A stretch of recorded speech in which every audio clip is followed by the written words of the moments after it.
Most people walk past valuable stones every day because they don't know what to look for. What seems like an ordinary rock can hold silver locked inside for millions of years. The clues aren't obvious. They're subtle. Texture, weight, structure, mineral patterns. Today we're breaking down why experienced eyes stop at stones like this, and what most people completely miss. The transformation begins long before flames ever touch the stone. Deep underground, pressure shapes minerals with absolute precision, binding metals into unexpected forms. Some rocks hold their secrets tightly, disguising their metallic content behind layers of dark minerals and chemical compounds. But there is one type of stone that hides something extraordinary. When exposed to intense heat and sudden quenching, it releases pure silver from within, crystallized, metallic, unmistakably precious. The process is not magic. It is geology at its most unforgiving. In the depths where heat alters the chemistry of mineral-rich rocks, silver binds itself to sulfides, iron oxides, and quartz structures that appear harmless at the surface. The stone may look dull, unimpressive, or even worthless, but inside it, microscopic particles of silver accumulate through slow-moving fluids. These fluids drift through fractures, depositing metals into every available crevice, locking them inside matrices of quartz, tourmaline, garnet, and darkened host minerals. Such rocks often bear subtle signatures, thin metallic streaks, faint patterns of mineral alteration, or crystalline structures that hint at something more. These hints are rarely understood by the untrained eye.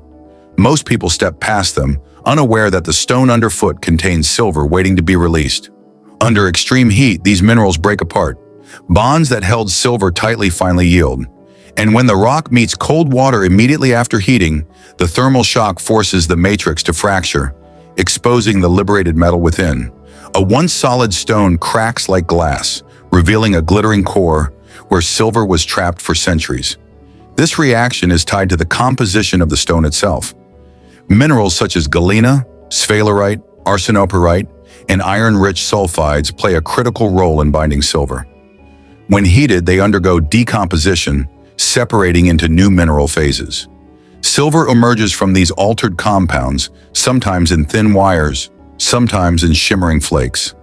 As the stone fractures, quartz veins inside may reveal tiny reflective surfaces, silver that was previously sealed by silica and pressure. The presence of accessory minerals like amethyst, smoky quartz, green tourmaline, or even small garnets further confirms the ancient thermal and chemical conditions that produced the deposit in the first place. Each gemstone acts as evidence of the intense geological processes that forge metals in the rock's interior. The transformation is both violent and elegant. Flames climb across the rock's surface, heating it unevenly. Layers inside expand at different rates, building tension. The entire structure weakens until a single plunge into cold water shatters it. The sound is sharp, explosive, the moment when the Earth's hidden metal is finally freed. This technique reveals the stone's true identity, showing how silver binds to other minerals underground and how its extraction becomes possible through controlled heat. When silver emerges, it appears as brilliant metallic veins snaking across shattered surfaces. These veins were not originally visible, but formed inside the stone as hydrothermal fluids cooled and deposited metals in narrow channels. Some stones also reveal flecks attached to quartz crystals, shimmering near the fracture lines. Even gemstones within the rock respond to the heat differently. Tourmaline may darken or lighten. Garnet may fracture along cleavage planes, and amethyst may reveal subtle zoning patterns, all markers of the rock's hidden history. This process is not only a revelation of chemistry, it is a revelation of value. The silver inside these stones represents geological time compressed into a single metallic expression. What appears insignificant becomes a source of real worth once the stone is open. Understanding how this transformation happens allows a person to identify the subtle clues of silver-bearing host rocks. The metallic smell after heating, the sudden shift in color, the way quartz fractures, and the release of silver filaments all point to a hidden wealth waiting to be recognized. Some of these stones carry even more than silver. Their geological environment may also host gold traces, microscopic particles embedded within sulfides. They may contain associated gemstones that formed under similar temperature and pressure regimes. Tourmaline clusters signal active hydrothermal movement. Garnet crystals represent zones of metamorphic heat. Amethyst veins record silica-rich fluids that pass through fractures. Each gemstone is a witness to the conditions that made silver possible. The discovery of such a stone is never accidental. It is the result of understanding mineral associations. Rocks that respond violently to heat often contain volatile minerals, bound metals, and crystalline structures formed by hydrothermal activity. These conditions allow silver to precipitate inside the stone long before any human identifies it. Once revealed, the hidden value is undeniable. Silver is not merely a metal, it is a store of energy, a conductor, a reflective element sought after for its rarity and purity. The value lies not only in the silver itself, but in the knowledge of identifying these stones before anyone else. Recognizing the mineral indicators, quartz veins, sulfide patches, garnet clusters, tourmaline inclusions, or metallic streaks, gives a person access to geological treasure that others overlook. Understanding how fire and water reveal the metal transforms an ordinary rock into a source of wealth. This knowledge offers more than silver. It offers certainty in a world where most people rely on luck rather than understanding. The price of silver fluctuates, but its demand never fades. Its use in technology, circuitry, investment, and industry ensures continuous value. A rock containing silver is more than a curiosity. It is raw potential. Extracting even small amounts can yield significant worth when accumulated. Companies invest enormous resources into identifying silver-bearing rocks, spending far more on research than on equipment. That knowledge, how to read rocks, how to interpret mineral clues, how to unlock the metal within, is worth more than any tool. The true cost lies in lack of awareness. The true savings come from recognizing silver before others know where to look. For deeper understanding of mineral indicators, gemstone associations, silver hosting structures, and advanced extraction insights, join ProGems. Gain access to expert-level knowledge on precious metals, gemstone formations, and the geological processes that hide value beneath the surface. Unlock exclusive guides, professional breakdowns, and detailed geological analysis designed to elevate your understanding of the Earth's most profitable materials. What you're seeing isn't luck, it's geology. Silver forms through heat, pressure, and mineral movement deep underground. And the surface clues are never loud. If you appreciate real, science-based breakdowns like this, make sure you're subscribed. Certain stones carry histories written by heat, pressure, and chemical change. Their surfaces reveal fractures, stains, and textures that are not random, but the result of powerful geological forces acting over immense time. Within these rocks, metals concentrate, migrate, and finally lock themselves into place, hidden from view, yet unmistakable to those who understand the signs. Some rocks darken as minerals oxidize. Others split cleanly along internal weaknesses formed by buried quartz veins. In the right conditions, precious metals become trapped inside these structures, sealed by silica and altered host rock. What appears solid and inert can, under the right strike or exposure, reveal bright metallic cores shaped by fire and water. This video examines stones formed under extreme conditions, rocks that fracture differently, quartz that carries internal stress, and mineral patterns that signal concentrated value beneath the surface. Each mark, vein, and discoloration tells a story about how gold and silver move through rock and where they ultimately settle. By bringing together fractured host stones and quartz-bound metal veins, this documentary follows the geological process that transforms ordinary-looking rock into something far more significant, not through chance, but through physics, chemistry, and time. Beneath the surface of ordinary stone lies a silent map, and quartz veins are the lines that guide it. They appear as pale streaks cutting through darker rock, sometimes thin as a hair, sometimes thick as a tree root. Most people walk past them without a second thought, unaware that these veins are nature's own directions to hidden wealth. Quartz is one of the most common minerals on Earth, but what it leads to is anything but common. Quartz forms when mineral-rich fluids move through cracks in the earth. As those fluids cool, quartz crystallizes. But quartz never travels alone. It is the companion of deeper treasures: gold, tourmaline, garnet, zircon, sapphire, and even emerald crystals in certain geological conditions. So when you see a quartz vein, you're not just looking at stone, you're looking at a pathway. The wider the vein, the longer the history of fluid movement. The more fractured the walls, the more chances precious minerals had to settle. The clearer the quartz, the more stable the temperature of formation, meaning minerals form slowly, which is how crystals grow large. But the true signal is texture. Quartz that appears cloudy, milky, or filled with tiny cracks has a story inside. Tiny metallic specks hidden inside can be early signs of gold-bearing ore. The faint glimmer you see under light isn't imagination. It can be the same shimmer miners chased for centuries. Sometimes the quartz looks ordinary until water touches it, when wet, faint metallic flickers appear. This is where the value begins. Follow the vein with your eyes and you start to see patterns. It does not run randomly. It aligns with forces deep within the earth: pressure lines, heat flow, and structural fractures. These are the same forces that create gemstones in cavities, pockets, and voids. Inside these hidden spaces, crystals form in total darkness, slowly, molecule by molecule, over thousands of years. A quartz vein that widens, narrows, splits, and reconnects is speaking. Where it widens, pressure eased, and minerals had room to settle. Where it narrows, pressure increased, forcing fluids into cracks where they left material behind. This is where gemstones hide.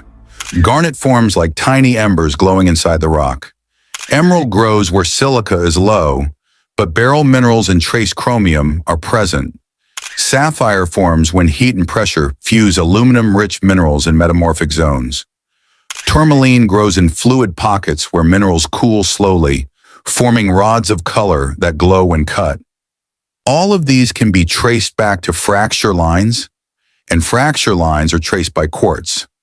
So when you see a quartz vein cutting through stone, understand what you're looking at.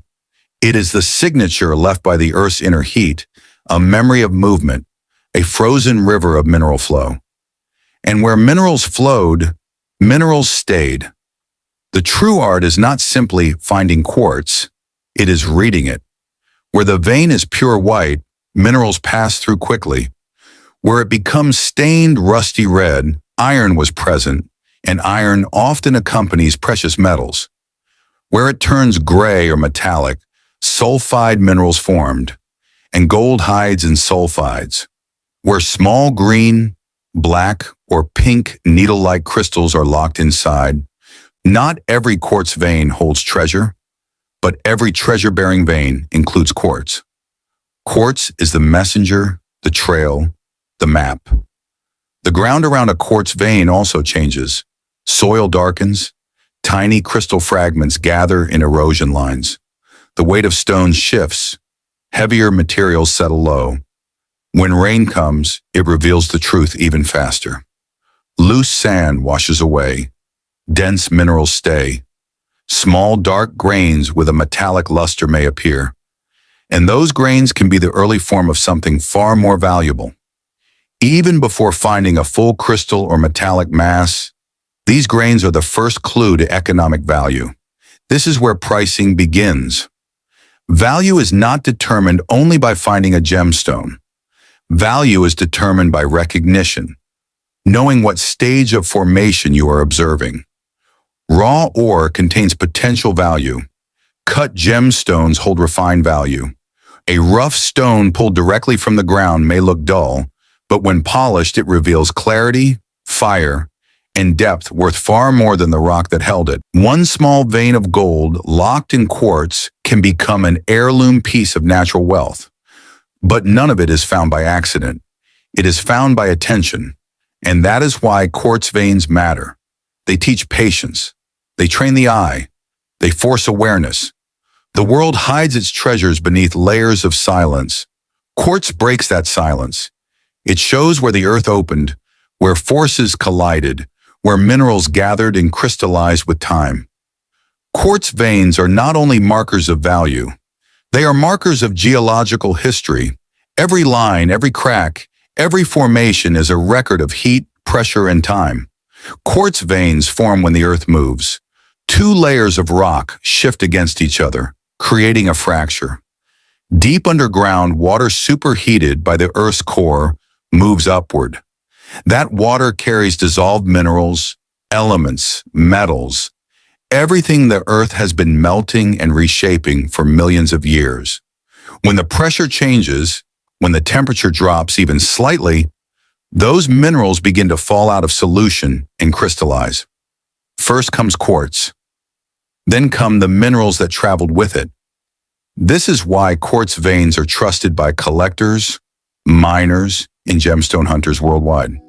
If quartz formed there, something else had the chance to form there too. But the key is understanding where to look along the vein. The head of the vein, where it first opens, usually contains the most intense temperature fluctuations. The middle of the vein, where space widens and cooling slows, is where tourmaline rods grow, sometimes in beautiful shades of green, pink, and black. These are the veins that produce gemstones used in fine jewelry, rings, and collectors' displays.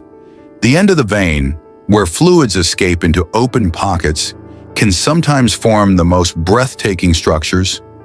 Cavities lined with quartz points, amethyst clusters, smoky quartz pillars, or even clear rock crystal towers. This is where beauty reveals itself in pure geometry, a silent cathedral built in darkness. Value changes here, dramatically. A rough piece of quartz with visible gold locked inside is not just a collector piece. It can be a statement specimen worth hundreds, even thousands, depending on clarity, weight, and rarity. A single flawless tourmaline crystal of vibrant green can command prices that surprise anyone unfamiliar with the gemstone world. An amethyst, once considered precious enough to rival rubies, forms inside quartz-lined geodes. When cut and polished, it glows with light that seems to move inside itself. This is value defined by nature, not manufactured, not imitated, not replicated. Each gemstone is a story of time, and here is the most important truth. Quartz veins do not lie. They show exactly where the earth opened. They show where mineral-rich water moved, and they show where gemstones had the chance to grow. All you need is patience, the eye to observe, and the respect to understand what you are seeing. Because the greatest wealth on earth is not hidden. It is simply overlooked. Walk slowly. Look carefully. Let your awareness sharpen. The ground beneath your feet may hold the value others walk past for decades, even centuries. The earth is patient in a way nothing created by human hands can be. It composes value slowly, atom by atom, folding pressure and heat into structures of perfection. To the hurried eye, the surface of a field, a slope, or a riverbed appears random, mundane, even repetitive. Yet underfoot, beneath the dust and pebble, there is architecture, mineral architecture written in patterns of grain, vein, and color. Each rock is a paragraph of that language. Some paragraphs are short and ordinary. Some paragraphs contain entire chapters of brilliance. Understanding this language transforms how one moves through the world. The quiet places become predictable, the rough ground turns into a map, and the so-called worthless stones begin to resemble locked safes waiting for the proper key. That key is observation practiced until it becomes instinct. When awareness deepens, the body learns to read subtleties. A sound slightly higher when stone strikes stone, a micro glint when light grazes a fracture, a way a grain of sand collects around an edge. These are not mystical signs. They are physical expressions of geological history, the same history that creates emerald's green, opal's fire, sapphire's cool depth, and tourmaline's riot of color. The form of crystals, their growth lines, the arrangement of minute inclusions. These are fingerprints left by time and transformation. Once the eye begins to see them, the earth no longer seems indifferent. It appears generous, abundant in opportunities that reward patience and skill. There is a rhythm to discovery. First comes attention, then testing, then careful revealing. The stone responds to touch, to light, to gentle cleaning. The outer skin breaks to reveal inner order. A tiny line of color becomes a vein. A dull gray becomes a translucent core. The first glimpse is the most honest. It tells whether the stone hides clarity or whether the promise was only surface. That moment is electric. It is not about sudden luck, but about the culmination of discernment. The hands that unearth a gem do so with respect for the rock's lifespan. An unhurried peel of matrix, the patient removal of weathered crust, the soft rinse that lets the stone catch light the way it was made to. Stone teaches humility. It teaches that some of the most valuable things are quiet and resilient. Gemstones are not merely commodities.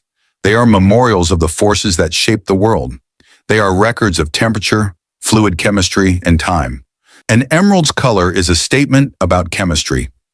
An opal's play of color is proof that light itself can be arranged by microscopic spheres. A sapphire's depth is a history of crystallization under conditions rare and exact. To hold such a stone is to hold an archive of the Earth's processes. Every gem has its favorite environment. Some prefer the stable pressure of deep, ancient rocks. Others form in the margins where heat and hydrothermal fluids met cooler rocks, depositing minerals and seams. Some gems grow in pockets within volcanic rock. Others grow in cavities left by gas bubbles. Knowing these preferences narrows the search area considerably. It transforms a scatter of stones into a focused field of potential. It is not complex magic. It is geology applied with patient craft. In practice, the work of finding a hidden gemstone involves repetition and careful refinement. A single promising stone may be tested in multiple ways. Gemstones also teach about preservation. Many precious stones are delicate, their value tied to clarity, color saturation, and the presence or absence of fractures. Removing a gem from its matrix is an act of conservation, not conquest. The gentlest approach is always the best. A carefully revealed tourmaline can be left still embedded until a cutter evaluates angle and potential. An opal's fire survives best when stabilized properly. Awareness of these material truths improves long-term value and prevents accidental damage. The market elegance of a gem rests on its visible qualities: color, clarity, cut, and carat. That is why the initial reveal matters so much. The first view dictates the potential path forward. Rough specimen into collector piece, matrix-bound gem to museum-quality stone, or simple curiosity to a jewel of investment. The process then flows into skillful cutting, measured polishing, thoughtful setting, and careful documentation. Each step raises the stone's story into a form the world understands, a testament of natural artistry transformed by human craft. Yet some of the most profound lessons are ethical. The Earth's generosity demands reciprocity. The act of revealing a gem should honor the place from which it came. The environment that nurtured the stone is not merely a backdrop. It is a character in the gem's life. Practicing responsible collection means minimizing disturbance, respecting the balance of the land, and ensuring that discovery does not become destruction. Education amplifies this cycle. The more people who learn the signs of hidden gems, the richer the community of discovery becomes. What you've seen here is only a surface-level glimpse into how value hides inside ordinary stone. The signs that reveal silver, gold, and gemstone-bearing host rock are subtle, geological, and often ignored by untrained eyes. Understanding them requires more than curiosity. It requires structured knowledge, experience, and context.